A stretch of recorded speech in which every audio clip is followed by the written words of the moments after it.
थोडीशी चुकी झाली तर इथे कारखाना नाही आहे.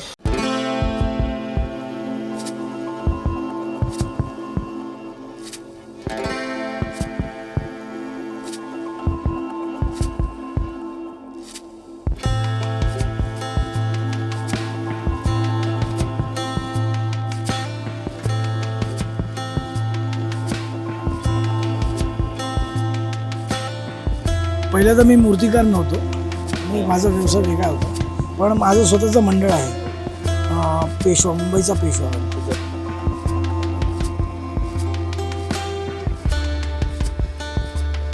नमस्कार मित्रांनो, मी आता मुंबईचा पेशवा या मंडळापाशी आलेलो आहोत. मला आधी वाटलं की मुंबईचा पेशवा याचा कारखानासुद्धा इथे असेल, पण थोडीशी चुकी झाली तर इथे कारखाना नाही आहे, कारखाना दुसऱ्या इकडे आहे. तरीसुद्धा आपल्याला मुंबईचा पेशवा या मंडळाचे अध्यक्ष भेटलेले आहेत, सुनील दादा, जे की राजेश दादा यांचे बंधू आहेत. तर आपण त्यांच्याशी बोलूया. नमस्कार, मी सुनील दिगंबर मयेकर, बाळगोपाळ मित्र मंडळ मुंबईचा पेशव्याचा अध्यक्ष म्हणून मी जबाबदारी सांभाळत आहे. यावर्षी आम्ही वेगळी मूर्ती घेऊन गणेश भक्तांकडे यावर्षी येत आहोत.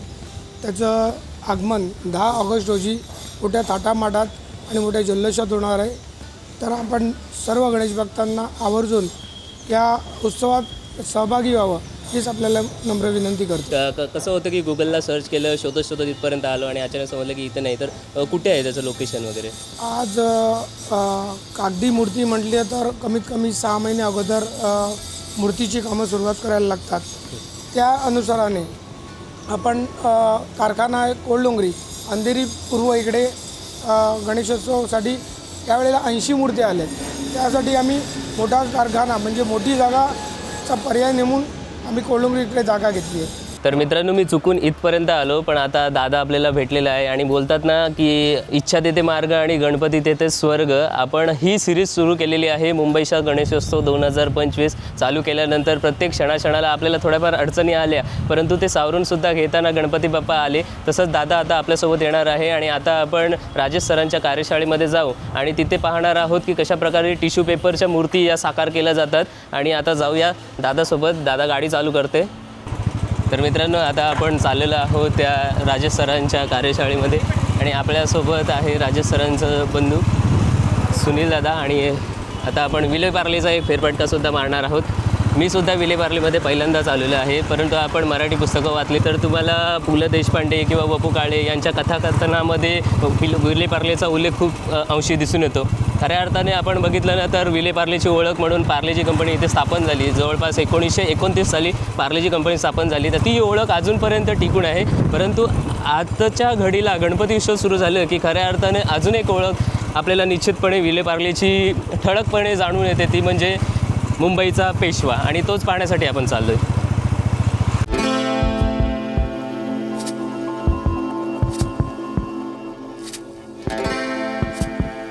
इथे या बाजूला रेल्वे स्टेशन आहे, तिथूनच आपल्याला सरळ जायचं आहे. मी इथे उतरलो आणि इथून मागे चालत गेलो. मुंबईचा पेशवा जिथे मंडप आहे. त्यावर्षी आपण 80 मूर्त्या बनवल्या. म्हणजे काम चालू आहे. त्यापैकी 60 मूर्त्यांची मूर्त्या तयार झाल्या. सगळ्या मोठ्याच मूर्त्या तशा नाही.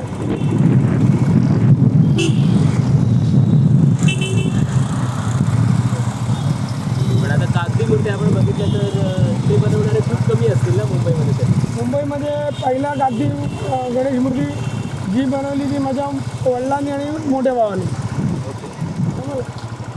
त्याच्यानंतर कागदी लगदा, कागदी टिश्यू पेपर ही मूर्ती बनवणारा अजून कोणच नाही. कागदी पहिली मूर्ती आमच्याकडून बनवण्यात आली. पहिली आमची मूर्ती होती 4 फुटाची. आता त्या मूर्तीला आकार घेत आम्ही 26 फुटाच्या वरती मूर्त्या बनवायला लागलो. मित्रांनो, आता आपण 2 मिनिटातच कारखान्यामध्ये पोहोचणार आहोत. पण इथे पोहोचलेलो आहोत कारखान्यामध्ये. धन्यवाद दादा. दादा मनपूर्वक धन्यवाद. खरं पाहिलं तर खूप दूरवर आपण होतो आणि खूप दूरवरून आपल्याला दादा इथपर्यंत घेऊन आलेला आहे. खऱ्या अर्थानं मुंबईच्या पेशवा मंडळाचे अध्यक्ष आणि खूप चांगली साथ त्यांनी सुरुवातीपासून दिली आपल्याला या व्हिडिओ बनवण्यापासून. तर आपण भेटणार आहोत आता राजेश मयेकर दादा यांना. आता आपण भेटणार आहोत. नमस्कार सर, कसे आहात? चहा घेऊया आधी, नंतर आपण व्हिडिओ करणारच आहोत. आतमध्ये आपण पाहू शकता मोठ्या मोठ्या अशा भल्या मोठ्या मूर्त्यासुद्धा आहेत. मित्रांनो, आता आपण आहोत पेशवा आर्ट्समध्ये आणि आपल्या समवेत आहेत मूर्तिकार सन्माननीय श्री राजेशजी मयेकर सर आणि त्यांच्यासोबत आता आपण गप्पा मारूयात. तर मित्रांनो, आपल्या समवेत मुंबईमधील प्रसिद्ध मूर्तिकार सन्माननीय श्री राजेशजी मयेकर साहेब आहेत. तर कसं असताना मित्रांनो की आपण आधीपासून मूर्त्या बघितल्या, मातीच्या मूर्त्या पाहिल्या, शाडूच्या मूर्त्या पाहिल्या, नंतर POPच्या मूर्त्या पाहिल्या. पण सर, तुम्हाला अशी कल्पना कुठून सुचली की आपण टिश्यू पेपरपासून मूर्ती बनवायची? पहिलं तर मी मूर्तिकार नव्हतो. माझा व्यवसाय वेगळा होता. पण माझं स्वतःचं मंडळ आहे, पेशवा, मुंबईचा पेशवा म्हणून. तर आम्ही पण गणपती प्लास्टरचे आणायचो, विसर्जन करायचो. पण कधी कधी विटंबना होते विसर्जनाची. मी पर्यावरणाबद्दल बोलतच नाही आहे, पण विटंबना होते ते बघून मला वाटलं की बाबा काहीतरी आपण वेगळं करावं. म्हणून स्वतःची मूर्ती आम्ही स्वतः घडवण्याचा प्रयत्न केला आणि ती टिश्यू पेपरची पहिली मूर्ती बनवली. आणि ते बनवताना थोडा त्रास झालाच, कारण पहिलं वर्ष होतं आणि R&D करायला भरपूर वेळ गेला आम्हाला, 2-3 वर्षे गेली. पण ते करता करता आम्ही आता इथपर्यंत पोचलो आहे. टिश्यू पेपरच्या मूर्ती बनवत असताना कशा प्रकारच्या अडचणी येतात तुम्हाला? टिश्यू पेपरच्या मूर्त्या म्हणजे 65 पार्ट्सपासून एक मूर्ती तयार होते आणि त्यांचं प्रोसेस सुकण्यापासूनच सुरुवात होते. प्रत्येक पार्ट्स म्हणजे कास्टिंग केलं टिश्यू पेपरच्या, मग ते पहिले सुकवायला वेळ लागतो त्याला. म्हणजे 8 दिवस घेतात, 7 दिवस घेतात, जसं ऊन असेल तसं. आणि त्याच्यानंतर प्रत्येक पार्टची एक प्रोसेस, म्हणजे सुकल्यानंतर पुन्हा ते जॉईंट्स, त्याच्यानंतर त्याच्या जाळीचं काम, ते नंतर सुकवल्यानंतर त्याच्यावर कपडा काम, ते सुकल्यानंतर त्याच्यावर पुट्टीचं काम, ते सुकल्यानंतर मग मूर्तीचे पार्ट सगळे तयार होतात. मग जशी रिक्वायरमेंट असते मंडळांची, त्या पद्धतीने मूर्ती बनवायला लागतात आम्हाला. आणि तो प्रोसेस हा 20-22 दिवसाचा असतो. आणि या ज्या मूर्त्या असतात त्याच्यासाठी वेगवेगळे साहित्य लागतात, तर ते मुंबईमध्ये सहजरित्या भेटते की बाहेरून आणावं लागतात की कुठून ॲडजस्टमेंट करावे लागते? नाही, जे साहित्य लागतं ते सर्व इकडे अवेलेबल आहे. कारण आमचा टिश्यू पेपर महत्त्वाचा टिश्यू पेपर, आम्ही सॉफ्ट टिश्यू पेपर वापरत नाही, हार्ड टिश्यू पेपर वापरतो. कारण त्याची स्ट्रेंथ चांगली येते. आणि आमच्या मूर्त्यांना म्हणजे तुम्हाला फ्लेक्झिबल असतात, त्या पुढे खंडित होत नाहीत. जाताना विसर्जनाला जाताना किंवा खड्डे असतात रस्त्याला, काही होत नाही. तुम्ही जसे मूर्तीला प्लास्टरच्या मूर्तीला हार तुरे घालता तसे घालू शकता. 11 दिवस धोतर घालू शकता, बाजूला दिवाबत्ती लावू शकता. पावसात थोडी मूर्ती भिजली तरीही मूर्तीला काही होत नाही. आणि मूर्ती विसर्जनाच्या वेळेला जेव्हा समुद्रात किंवा कृत्रिम तलावात विसर्जन केला, मी तर समुद्रातलं सांगतो, समुद्रात 12 फुटाची मूर्ती 4थ्या मिनिटाला पूर्ण विरघळते. म्हणजे काय त्याचे अवशेष काही राहत नाही, फक्त सांगाडा राहतो, तो आपण मंडळ बाहेर काढून ठेवतात, नाही तर घेऊन जातात. अशा पद्धतीने आमचं विसर्जन राहतं. आणि एक मूर्ती जी असते ती, आपण एका मूर्तीचा विचार केला तर ती पूर्णपणे बनवण्यासाठी किती वेळ लागतो? असं सुकवण्याचा वेळ पकडला आणि एकंदरीत बनवण्याचा वेळ, फिनिशिंग वगैरे असेल, असं एकंदरीत किती वेळ लागतो? तुम्हाला बोललो ना की एक 20-22 दिवसाच्या वरती एक मूर्ती बनवायला लागतो. म्हणजे तुमच्याकडे जर ऑर्डर द्यायची असेल किंवा मूर्ती सांगायची असेल तर जवळपास 2-3-4 महिने आधीच तुम्हाला सांगावं लागेल? नाही, आम्ही आमच्या ऑर्डर गणपती गेल्यानंतर लगेच बुकिंग चालू होते. पुढल्या वर्षी दिवाळीला आमचा दुसऱ्या दिवशी आमचा नारळ फोडून आमचं काम चालू होतं. ओके. नारळ आम्ही तेव्हा नारळ फोडतो आणि अभिषेक गणेशा करतो. आणि फेब्रुवारीपर्यंत आमच्या बुकिंग फुल झालेल्या असतात. म्हणजे कारखाना तुमचा वर्षभर वर्षभर काम असतं कारखान्यामध्ये? चालूच असतं. तसं POP मध्ये नसतं. आणि जी मी एकंदरीत पाहिले की POP मध्ये ना एक फिनिशिंग सुरुवातीपासूनच असते, एक गुळगुळीतपणा. पण पुठ्ठ्यामध्ये आपल्याला तो अचीव करणं खूप कठीण असतं. आता मी मागे पाहिलं, तो पॅच मारत होता पुठ्ठ्याचे आणि तो पुन्हा नंतर गुळगुळीत करणं हे कठीण असतं. तर ते कसं चॅलेंज तुम्ही स्वीकारलात आणि ते पूर्ण केलं? आमची मूर्ती बनवताना सांगितलं, आम्हाला 5 ते 6 वेळा कोटिंग करावं लागते फिनिशिंगची. प्रत्येक कोट मारल्यानंतर सुकवा, त्याला घासा, त्याच्यानंतर पुन्हा कुठे खड्डे ते भरा, पुन्हा सुकवा, पुन्हा घासा. हेच प्रोसेस 4 ते 5 वेळा झाल्यानंतर ती फिनिशिंगला मूर्ती येते. जशी प्लास्टरला फर्स्ट टायमामध्ये येते ना, तशी आमची 5व्या ते 6व्या टायमात फिनिशिंग येते. तुम्ही जी पहिलीच मूर्ती बनवलीत आधी, ती किती फुटापर्यंत उंच होती आणि नंतर तुम्ही कसा विचार वाढवलेत की आपण सुद्धा जसं POPच्या मूर्ती उंच असतात तसं उंची वाढवत जायची, आणि आता या घडीला सगळ्यात उंच अशी किती फुटाची मूर्ती आहे तुमच्याकडे? पहिली आमची मूर्ती सर्वात पहिली मूर्ती आमची 6 फुटाची होती, पण त्याला पृथ्वीवर गरुडावर आरूढ गणपती अशी आम्ही 13 फुटापर्यंत बनवलेली. फक्त मूर्ती आमची लहान होती त्यावेळेला. तेव्हा आम्ही नवीन होतो, तेव्हा कल्पना होती किती वेळ लागतो, कारण एक मूर्ती बनवायला आम्हाला वर्ष गेलं त्यावेळेला. तेव्हा R&D चालूच होती आमची. आता तसं नाही आहे. आम्ही आता 1 फुटापासून आम्ही 27 फुटापर्यंत मूर्त्या बनवतो. आणि त्याही एक अशी मूर्ती असते की ती जागेवर विसर्जन होते.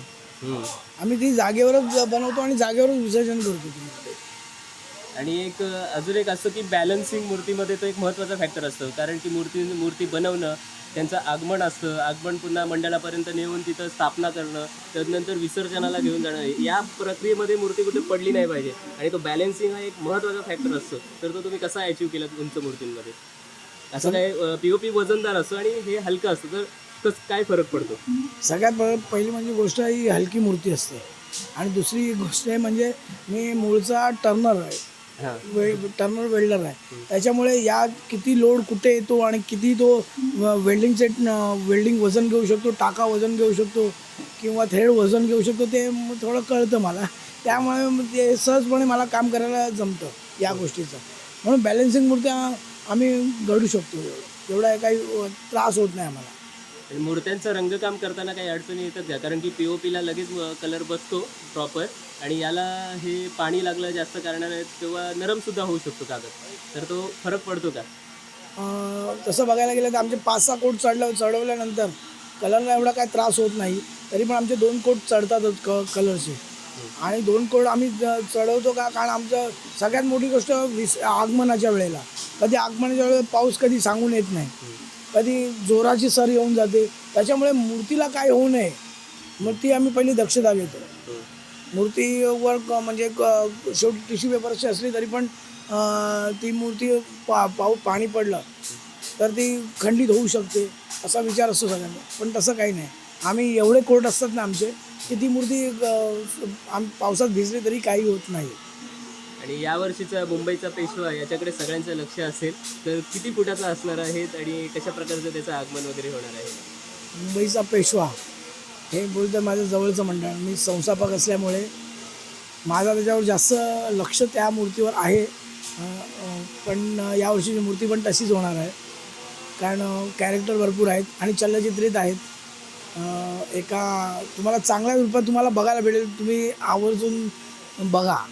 आणि 10 ऑगस्टला त्याचं आगमन आहे. अंधेरी डिमांडचे आहे तुम्ही. आणि पर्यावरणपूरक मूर्ती बनवणं याच्याकडे सुद्धा नवीन नवीन मूर्तिकारांचा कल होत असताना आपल्याला दिसतो. तर जे नवीन मूर्तिकार उदयाला येतात, पर्यावरणपूरक शाडूच्या मूर्ती किंवा अशा पेपरच्या मूर्ती जे बनवतात, मग त्यांच्यासाठी तुम्ही काय असं टिप्स किंवा संदेश देऊ शकता? टिप्स असं नाही बघा, काय मी पर्यावरणपूरक आणि याच्यामध्ये जास्त जात नाही, कारण माझी एक वेगळी ओळख बनवलेली आहे. प्लास्टरचं काम हे पण त्याच पद्धतीत चांगलंच आहे, प्रश्नच नाही. माझी एक कला वेगळी आहे, ती एक कला वेगळी आहे. मी माझे सगळे एफर्ट्स या कलेसाठी दिलेले आहेत, म्हणजे टिश्यू पेपरच्या मूर्तींसाठी.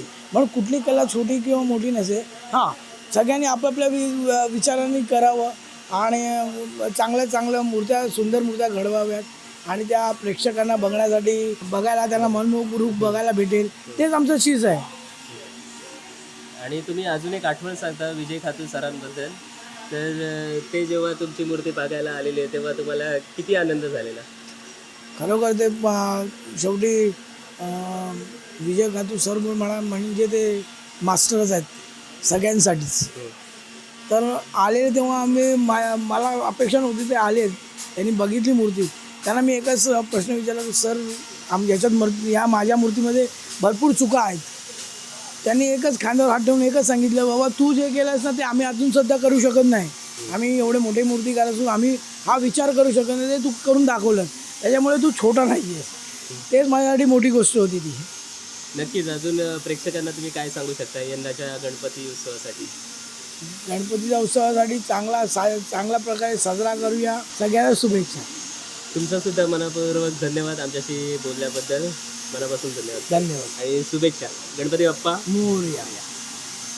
तर मित्रांनो, आता आपण राजेश मयेकर सरांची टिश्यू पेपरने बनवल्या जाणाऱ्या गणपतींची कार्यशाळा बघितली. तर आजचा ब्लॉग हा आता आपण इथेच संपवणार आहोत, परंतु मुंबईचा गणेशोत्सव 2025 या सिरीजच्या माध्यमातून, या सिरीजच्या अंतर्गत आपण मुंबईचे गणेशोत्सव कव्हर करणार आहोत. तरी माझ्यासोबत राहा आणि चॅनलला लाईक करा, शेअर करा, सबस्क्राईब करा. जय हिंद, जय महाराष्ट्र. गणपती बाप्पा मोरया. गणपती बाप्पा.